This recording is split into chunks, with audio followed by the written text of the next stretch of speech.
Endometrial hyperplasia. Now what is this? This is a pre invasive lesion for endometrial cancer. अभी endometrial cancer नहीं हुआ है, लेकिन ये क्या है? एक प्री इन्वेजिव लीजन है। ठीक है। It is a histopathological diagnosis. ऐसे देखने से तो पता नहीं चलेगा आपको, बायोप्सी करनी पड़ेगी और उसके बाद आपको पता चलेगा हिस्टोपैथ पे कि क्या हो गया है, एंडोमेट्रियल हाइपरप्लेजिया हो गया है। ठीक है। लेकिन आप इस स्टेज तक पहुंच कैसे गए कि आपने सैंपल दे दिया? तो मतलब पेशेंट कुछ कंप्लेंट लेके आया होगा सबसे पहले। ठीक है। तो क्या कंप्लेंट्स हैं? एबनॉर्मल यूट्राइन ब्लीडिंग और पोस्ट मीनोपॉजल ब्लीडिंग ज़्यादातर देखा जाता है। ठीक है। और मे बी पेशेंट अपना रूटीन पैप स्मेयर करा रहा था। ठीक है। जिसपे क्या हो गया, एक एबनॉर्मेलिटी देखने को मिली, that is atypical glandular cells of unknown significance. ठीक है। तो इन चीज़ों की कंप्लेंट लेके पेशेंट पहुंचा था। ठीक है। तो चीफ कंप्लेंट यही होगी आपकी, पोस्ट मीनोपॉजल ब्लीडिंग मोस्टली। ठीक है। अब पेशेंट का पर एब्डोमेन नॉर्मल होगा, पीवी भी नॉर्मल होगा। तो आपने पेशेंट को अब भेज देना है किस चीज़ के लिए? ट्रांसवेजाइनल सोनोग्राफी के लिए। ठीक है। अब आपने देखनी है अपनी पेशेंट की एज, कि वो रिप्रोडक्टिव एज में है, कि पेरीमेनोपॉज़ल एज में है, कि पोस्ट मेनोपॉज़ल एज में है। ठीक है। अगर तो रिप्रोडक्टिव एज में है और ऐसी कंप्लेंट्स लेके वो आ रही है, तो सबसे पहले if other pathologies they are ruled out. ठीक है। और हमने देखा कि एंडोमेट्रियल थिकनेस 12 से ज़्यादा है। ठीक है। ये बहुत इंपॉर्टेंट है कि रिप्रोडक्टिव एज में 12 लेना है आपने। ठीक है। या उस फीमेल में एंडोमेट्रियल कैंसर के लिए हाई रिस्क है। ठीक है। या तो कुछ और नहीं है और हाई रिस्क है, थिकनेस भी ज़्यादा है। ठीक है। तो हमको सैंपल लेना ही पड़ेगा उसका। ठीक है। पेरीमेनोपॉज़ल है, तो इर्रिस्पेक्टिव ऑफ अल्ट्रासाउंडिंग फाइंडिंग, ठीक है, कोई भी थिकनेस कैसी भी आई हो, हमको सैंपल लेना ही पड़ेगा क्योंकि पेरीमेनोपॉज़ल है। ठीक है। पोस्ट मेनोपॉज़ल में कितनी होनी चाहिए एंडोमेट्रियल थिकनेस? 4 तो जब आपको अगर क्वेश्चन पोस्ट मेनोपॉज़ल ब्लीडिंग पे स्पेसिफिक सा आता है, ठीक है, you have to write about ultrasound, you have to write कि अल्ट्रासाउंड की थिकनेस अगर 4 से ज़्यादा है तो आपको सैंपल लेना ही लेना है। ठीक है। वहाँ पे आप पैप स्मेयर का डेफिनिटली मेंशन करेंगे। ठीक है। तो अभी तो हम यहीं पे डिस्कस कर रहे हैं कि आपने एंडोमेट्रियल सैंपलिंग करनी है। This is one OPD procedure, इसमें कोई एनेस्थीसिया की जरूरत नहीं होती है। अब नेक्स्ट द क्वेश्चन अराइजेस कि आप सैंपल कैसे लेंगे। ठीक है। तो दो चीज़ों से ले सकते हैं कि एक तो आप बायोप्सी कर लो। बायोप्सी करने के लिए एंडो ईबी क्यूरेट होती है। ठीक है। एंडोमेट्रियल बायोप्सी क्यूरेट होती है। बायोप्सी नहीं लेनी है, सिर्फ सेल्स भी ले सकते हैं हम। Endometrial aspiration cytology. ठीक है।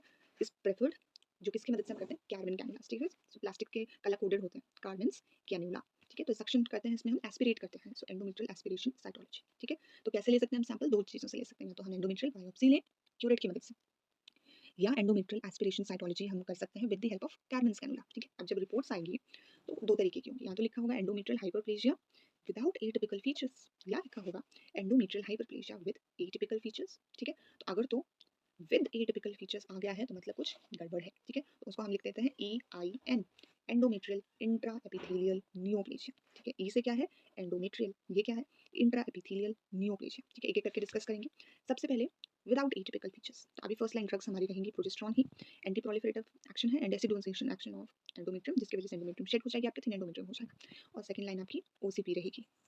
जो प्रोजेस्टेरॉन भी हम बोल रहे हैं फर्स्ट लाइन ड्रग के लिए, तो उसमें भी आपके पास ऑप्शन है, आपको आईयूसीडी मेरिना के फॉर्म में चाहिए या ओरल भी आप जा सकते हो। ठीक है। मेजिस्ट्रॉल या मिड्रॉक्सी प्रोजेस्टेरॉन एसिडेट हमारे पास अवेलेबल है। ठीक है। तो अभी तक उसमें कोई भी एटिपिकल फीचर्स नहीं आए थे, आपने उसको ड्रग थेरेपी पे डाल दिया है, पर आपको फॉलोअप तो करना पड़ेगा ना, क्योंकि हाइपोप्लेजिया तो उसको था। तो एंडोमेट्रियल बायोप्सी लेनी ही पड़ेगी आपको फॉलोअप पे every 3 to 6 months for 1 year. ठीक है। अब आपने फॉलोअप पे डाला, अब क्या क्या हो सकता है कि एंडोमेट्रियल हाइपोप्लेजिया विद एटिपिया, कि अब वो चेंज हो गया, अभी तो वो विदाउट था, अब वो विद बन गया। तो अब देखेंगे हम किस तरीके से इसको मैनेज करते हैं। ठीक है। दूसरा हो सकता है परसिस्टेंट ब्लीडिंग, अभी भी हो जा रही है और आपका एटीपी अभी भी परसिस्ट कर ही जा रहा है, तो अब आपको डायलिटेशन एंड क्यूरेटाज करना पड़ेगा, साथ में हिस्टेरोस्कोपी। ठीक है। So gold standard. सो आप फ्रैक्शनल क्यूरेटाज भी कर सकते हो, this is more preferred. D and C is less preferred because it's a blind procedure. ठीक है। हमें एक्जैक्टली पता नहीं चल रहा है कि हम कौन सी वॉल से सैंपल ले रहे हैं। यहाँ पे the uterus is divided into various fractions and each fraction is curated separately. ठीक है। तो ये हमारा विदाउट एटीपी वाला हो गया क्लियर। अब विद एटीपी वाला, ठीक है, इसमें भी हमने डायलिटेशन एंड क्यूरेटाज करना है, प्लस हिस्टेरोस्कोपी या फ्रैक्शनल क्यूरेटाज प्लस हिस्टेरोस्कोपी। ठीक है। आपकी मर्जी इन दो से, because we have to rule out endometrial cancer. ठीक है। तो आपने अब इसको कैसे मैनेज करना है? अगर तो अब देखो, उसको एटिपिकल फीचर्स हैं तो उसको मैनेज करना जरूरी है, क्योंकि हमने क्या पढ़ा था कि वो एंडोमेट्रियल कैंसर के लिए एक लीजन है। ठीक है। तो अगर तो अभी वो प्री मेनोपॉजल है, ठीक है, तो टोटल एब्डोमिनल हिस्टेरेक्टमी या सिंपल एब्डोमिनल हिस्टेरेक्टमी आप कर सकते हैं। ठीक है। पेरीमेनोपॉजल है, तब भी आपको रिमूव करना पड़ेगा यूट्रस। ठीक है। Total abdominal hysterectomy.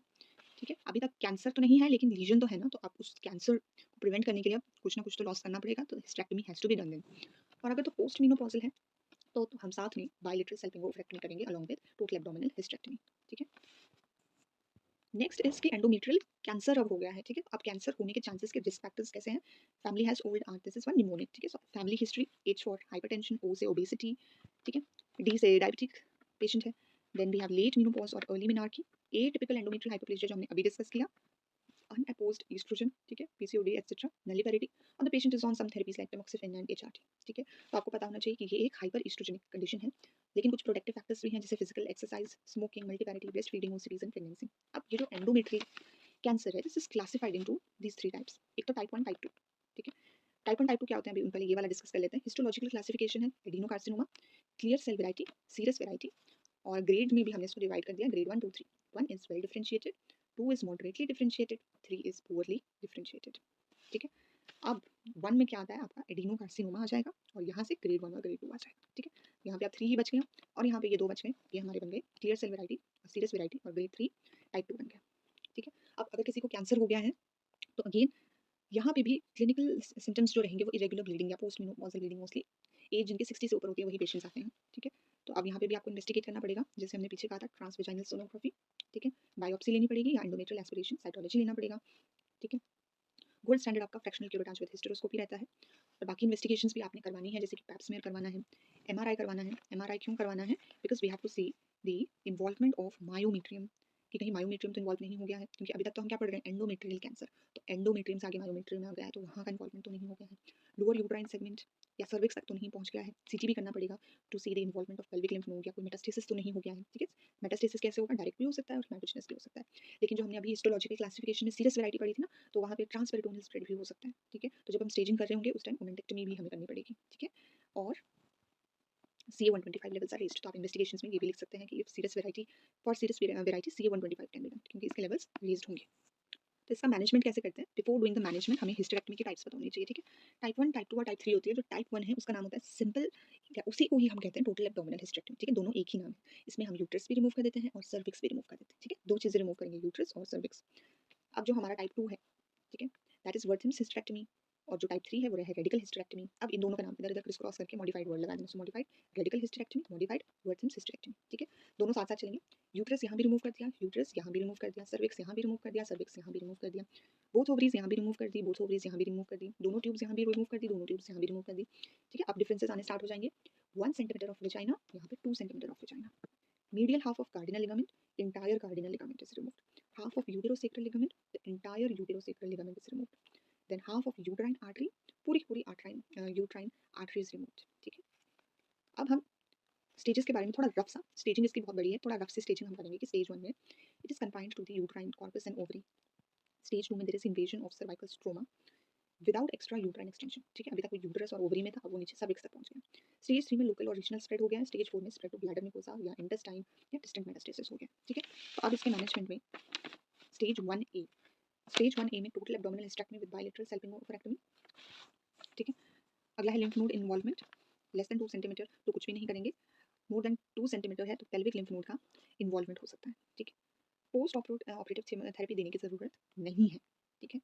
अब 1A हो गया, अगला है stage 1B, again we will be doing the same total abdominal hysterectomy plus bilateral salpingoophorectomy, ठीक है। अब pelvic and para aortic lymph node involvement होगा, पेल्विक आपने पीछे लिखा था उसी को आगे आगे लिख दो और इसमें ये ऐड कर दो, और अब नीचे तक वही है, ठीक है। 6 पॉइंट्स हैं ये, नीचे तक आपने सारे ये लिख दिया, तो ये लाइन हमारी कंप्लीट हो गई, ठीक है। यहाँ पे अब रेडियोथेरेपी देनी पड़ेगी, ठीक है। क्या देनी पड़ेगी, रेडियोथेरेपी। नेक्स्ट इज स्टेज 2, तो 2 में टाइप 2, ठीक है, ऐसे आज टाइप 2 हिस्टेरेक्टमी और टाइप 3 हिस्टेरेक्टमी, ठीक है। तो इसमें 2 पॉइंट्स हैं 2 और 3, again this will be same, radiotherapy भी सेम रहेगा। जब हम स्टेज 3 में पहुंच जाएंगे तो इसमें भी टाइप 3 हिस्टेरेक्टमी और 2, ठीक है, मतलब रिपीट ही है, ये भी रिपीट है, लेकिन जब हम स्टेज 3 में पहुंच गए हैं तो अब हमें कीमो भी देना पड़ सकता है, तो प्लस माइनस लिखा गया, ठीक है। क्या लिखा गया है, प्लस या minus radiotherapy. Stage 4 is debulking of tumour, ये पॉइंट सेम ही रहेगा, ये पॉइंट भी सेम ही रहेगा, ठीक है। देन लास्ट में आता है टाइप 2 ट्यूमर, ठीक है। Surgery is based on the stage, ये पॉइंट भी सेम रहता है, अब इसमें प्लस माइनस नहीं है, सीधा प्लस है, कीमो प्लस रेडियो,